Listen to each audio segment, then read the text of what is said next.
Yung isa na lang natin yun sa... Yung takip lang natanggal pero yung nasa loob hindi na natanggal.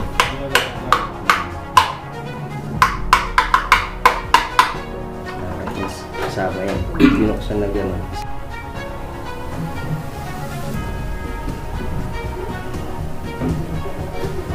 So yan mga kalodi, buklasin natin itong filter niya kasi sobrang barato.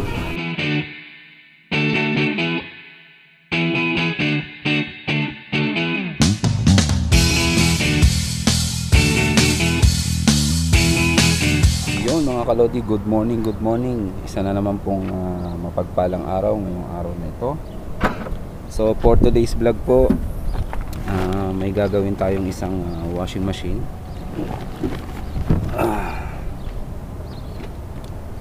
Actually tumawag lang to kahapon ng umaga. Ang problema ng kanyang washing is nag-error ng 4C. So hindi pa sinabi ni customer kung anong brand, titingnan pa natin ngayon. Nandito na ako, nakarating na ako sa customer. So samahan nyo ako at tuklasin natin kung ano yung naging problema ng washing machine ni customer. Okay, andito na po tayo. Ayan, papasok na tayo sa ating customer. Alright.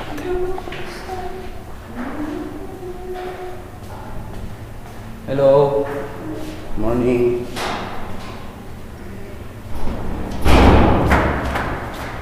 Isang customer natin ay isang Pinoy din kabayan natin. Ayan.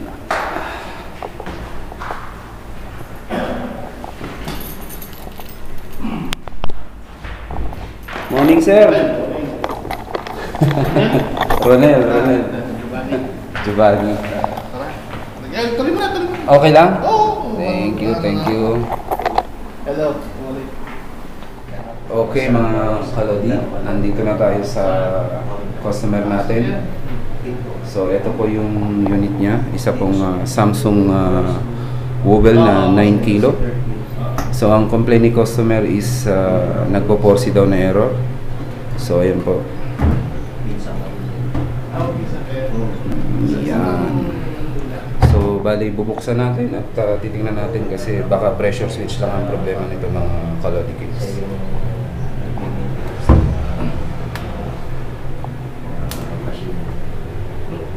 Unang itawag niya sa Samsung. Okay. Gusto nung So testing muna natin kung anong nandito yung problema. machine doon sa service center. Sabi ko, ang laki ng machine para bitin. Eh, buti na lang yung kaibigan ko. Kapag sa mga subsidi, kilala si Edito. Anong tawagan ko naman?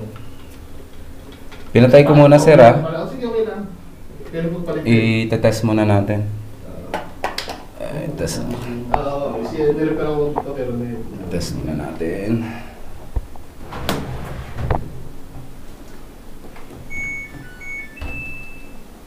Okay. Ayan, test natin. So lagay muna natin. Sa ano na siya? Sa pabrika na nasa pabrika na siya. Pero corporation tawag. Alright. So gumagana naman yung sensor. Okay. So nilagay ko lang sa level 1. So ito-test ko muna kung gumagana na maayos yung pressure switch niya. So kailangan ma-reach niya yung level 1. Pag na-reach niya yung level 1, so ibig sabihin okay yung pressure switch niya. So yan, mag-refill na ng tubig.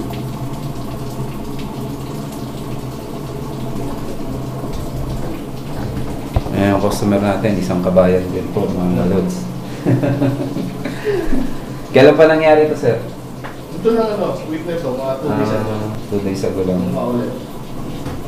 Sana ano lang, pressure switch lang. Normally yun lang nagiging problema kasi nagre-refill naman siya ng tubig yan. Tapos pag nag-4C siya, puso siya mag-drain. Kasi stop na siya. ano yun sir, futures niya yun. Pagka nag-error na, ilalabas niya yung tubig. Ganun yun. Tapos wala, hindi na siya natakbo. Normal yun. I-stop na ni mainboard yung pump. I-stop niya na yun. Normal yun. Tapos saka-try nung anak ko, napa-spin niya, pero wala tubig. I-spin, walang problema, gagana yun. So pagka ganyan sir, pagka ganyan na 4C, So okay naman. Kasi 4C din yan eh. Pag kala ko sira yung water valve. 4C din kasi yan eh.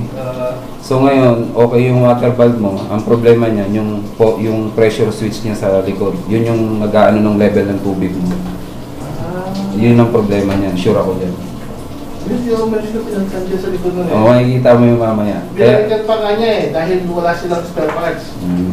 Tama-tama yung kaibigan niya, kasama niya ng editor, meron. Kaya umuwi muna sila, tapos binalikan nila. So, yan mga kalods. So, after natin i-test, lumabas na yung error niya. 4C. Ayan.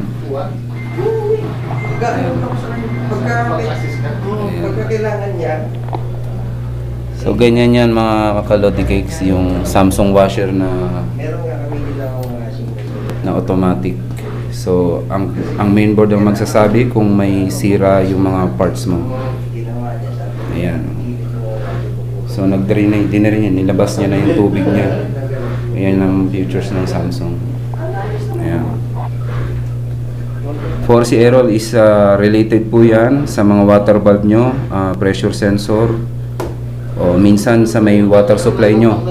Pagka mahina yung supply, nagpo-4C din po yan. So maraming related po ang 4C, hindi lang po sa mga parts. Minsan pag mahina yung pressure ng tubig, nagpo-4C din yan. Kasi mga puti namin Ayan. naging brown eh. Ayan, binuksan ko na po yung likod. Tapos mo, palitin na rin na naman yung filter ko. Bali dito yan sir, oh. Ito yan, oh. Connected yung sa tubig mo. So minsan, baka barado to yung pinaka-tube mo. Ito.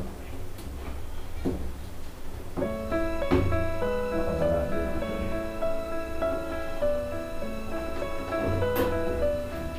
Naku.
Ito yung tube mo sir, oh.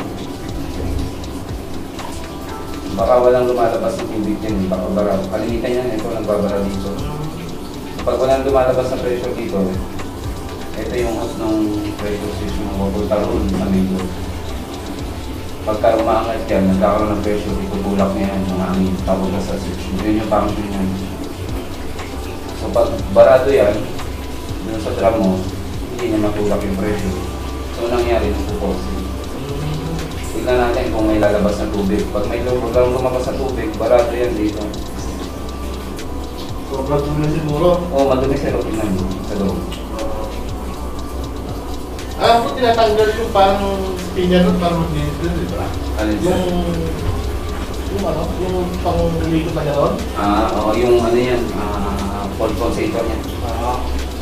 Tignan natin kung may lalabas. Kasi nakit ako tinanggal yun nun. Oo, tatanggalin talaga yan. Kaso medyo matubog yan.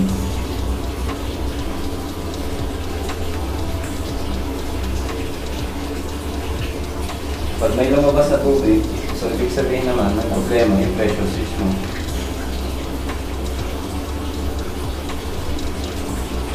napakadumi lang. Tingnan natin. Hintay lang pag may lumabas na rin.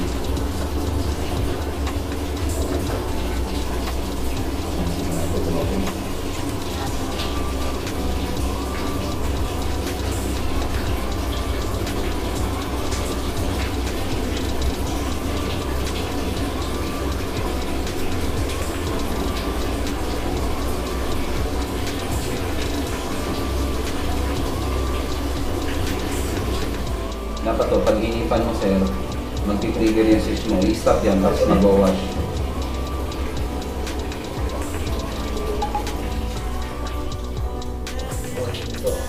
Ayan.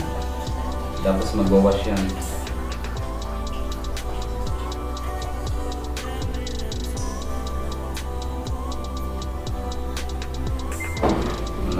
Direct talaga siya. Kailangan linis talaga to sir. Linis talaga. Bubuksan natin dito tayo dun sa loob. Ito lang yung linis ko. Siguro ito may naglinis niya nun eh. Ganyan, normal lang yan sir. Kasi marumi naman yung tubig dito sa Saudi.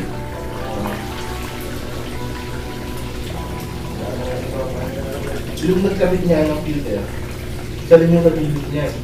Nililinis niya na ba itong filter niyo? Hindi yung filter na yun, no? Ano? Yun. Nung kabit niya yan, nilinis niya yung washing machine. Tapos palitan niya rin yung filter. Oo, marami na eh.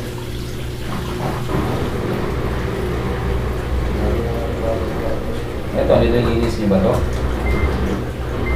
Yung 3 months ano, nag-release na kayo. Wala na rin. Marado na rin.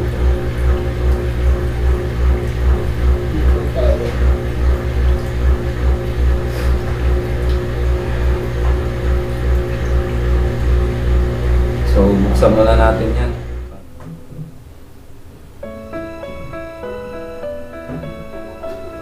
So, yan mga kalodi. Buklasin natin itong filter niya kasi sobrang barado. Isa din yan sa mga cause na poposi. Hindi matututo yung mga kalodi. Ito.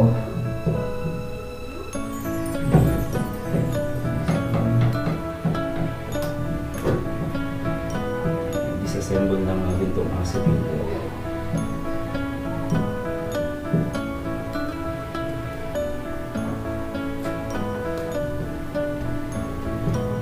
Isa pa.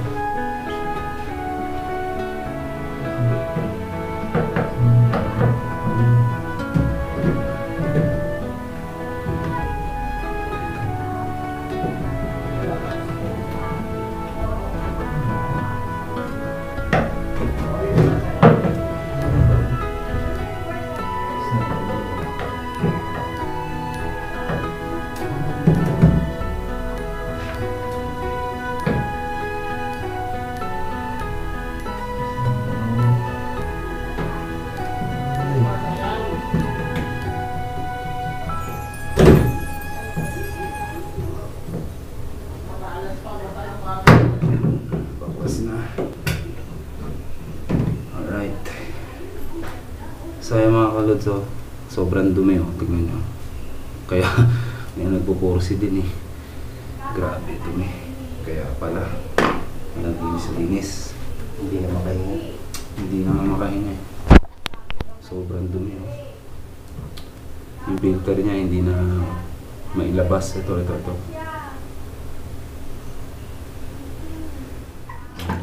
Magandang isa lang natin yan sa Yung takip lang natanggal pero yung sa loob hindi niya natanggal.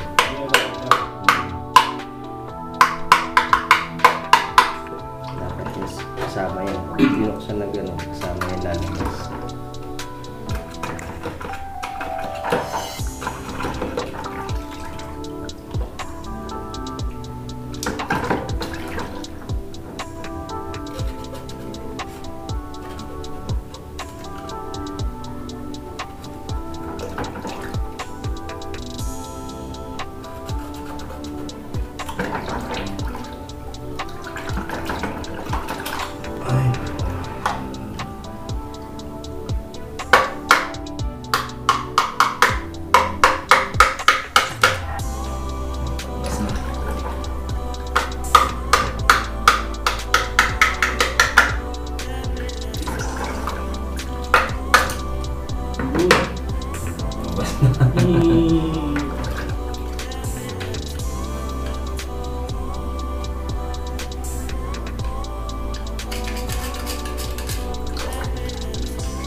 Anong course na rin nakuha niyo? Tourism. Lalaki? Lalaki. Ako yung pakanay ko, kukuha ng from civil engineering. Maganda. Ano na lang yun 2 years na lang para makakaano siya ng natapos niya yung civil tech ng 4 years. Kukuha na lang siya ng niya para makapag-board exam tsaka magka-lisensya. Konting na lang. Kanya? Yan ang madugo kong gastusin ngayon. Dapat may pre-will siya ng pagpasok sa tapos naka-screw lang. may thread lang siya. Oo. Ngayon malinis na siya, weekly, bubukas nyo lang yan, hayaan nyo lumabas yung tubig. Ganun lang siya Dapat ganyan yan, sasama yung kasama to. Kanya nangyari kanina, hindi sumama to So pagbalik, may pattern, ito, tsaka to. Parang may guide sila. May pattern siya, ito. Yan. So dapat nakaganon siya. Pagpasok sa loob, tapos isara niya. Parang may dalawang kanal na dinadaan. Ayan, okay na yan.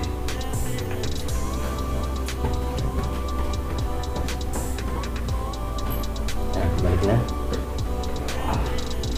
Siyempre. So, ayan mga kalodi, nalinis na natin. Nakita nyo naman kanina kung gaano kadumi yun. So, may pre-will na siya para matanggal. Ayan diba? Tapos madali na rin kami. So, dapat ganyan siya. So, itong filter na to, dapat weekly nililinis nyo para hindi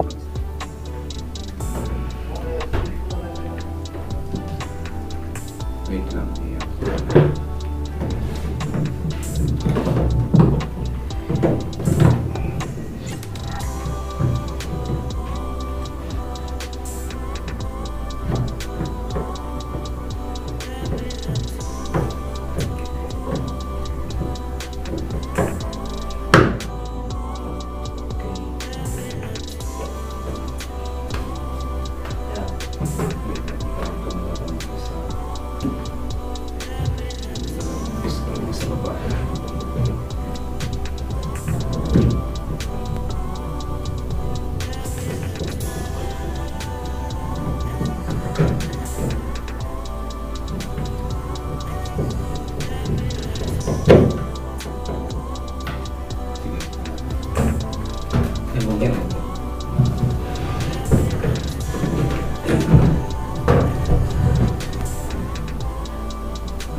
Sa ilalim pa pala yun.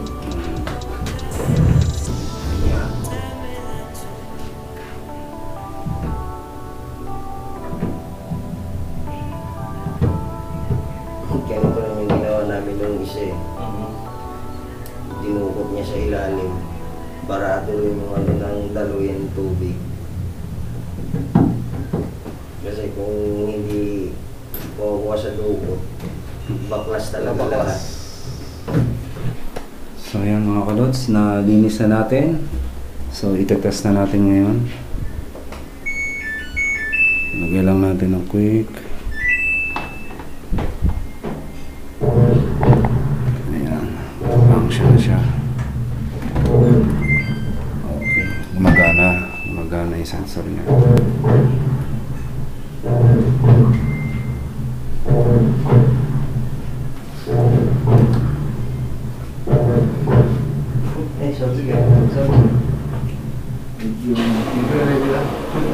Sundo ko mga 2:30. Ha? 2:30 yung sundo ko. Sige na. Anong oras na ba? 1:30 pa. Ayan, nag-refill na siya ng tubig. Ating kung lalabas yung tubig dito.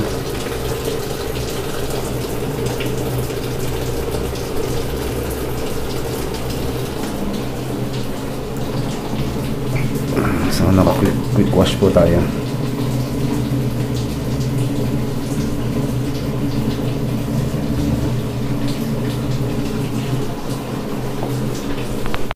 mga kalodi. Antayin lang natin lumabas yung tubig dito sa may connector ng pressure switch mo. Kasi kanina tinesting natin hindi lumalabas yung tubig. So ayan o. Ayan, lalabas na. Ayan na. Okay, so ibig sabihin okay na yan. May lumalabas na po na tubig eh. Ayan o mga kalodi cakes. So lumabas na yung tubig. So ibig sabihin na ano na natin yan, nalinis na. So ikabit na natin tong hose ng pressure switch. Alright. Ay. So pagkabit niyang hose ng pressure switch, yung pressure niyan pupunta yan doon sa taas, papunta rito. So pag na-reach niya na yan, wala na, medyo nag-error pa ulit eh. So yung mga kalods, na-repair na natin, naibalik na natin lahat. So iti-testing natin. Na-test ko na siya, gumagana na, pero ito-double check lang natin ulit. Ayan. So ilagay lang natin sa normal. Tapos so sa 1 lang natin ilagay. Then start. Ayan. So nangyari, yung hose niya masyadong mababa dun sa level ng unit. So dapat nakataas siya level dito.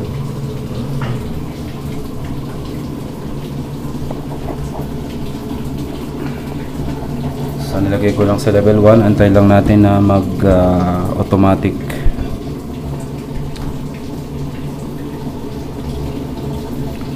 So naging problema lang unit is marumi.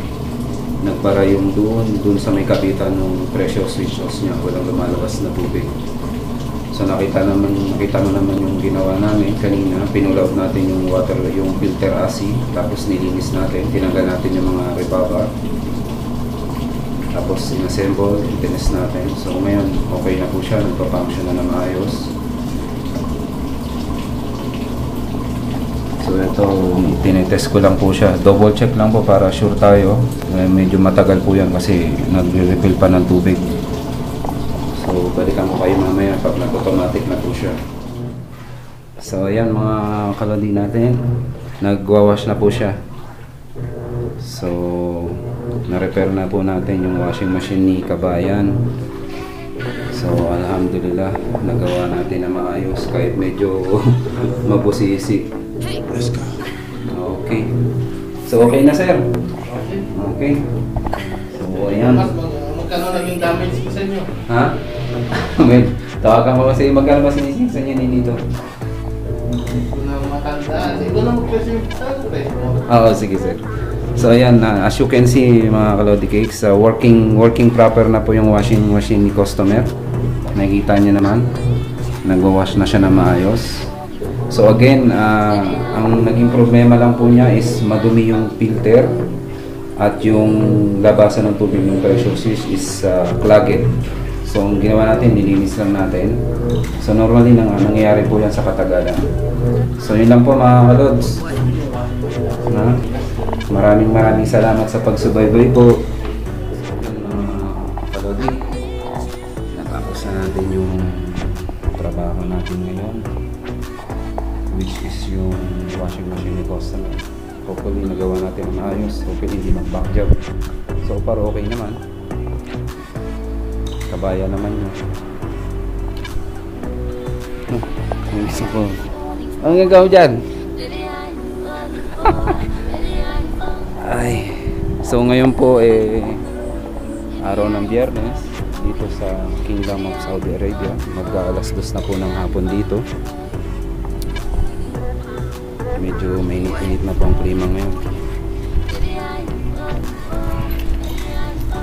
So after this, papunta kami ng Bata. Malengke po kami mga kalodi cakes. Ay.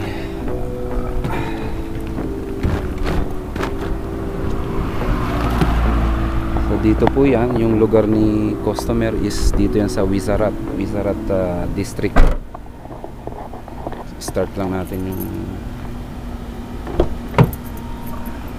sakyan kasi medyo mainit po talaga. Okay.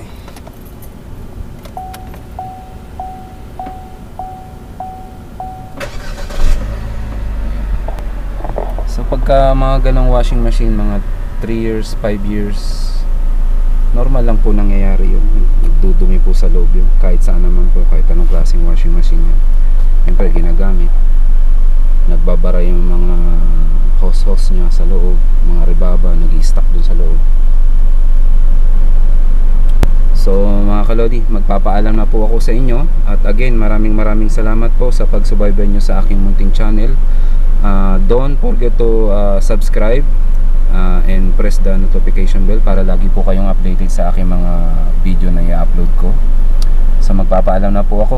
Kita-kits po sa bagong video ko. Maraming salamat po. Bye bye.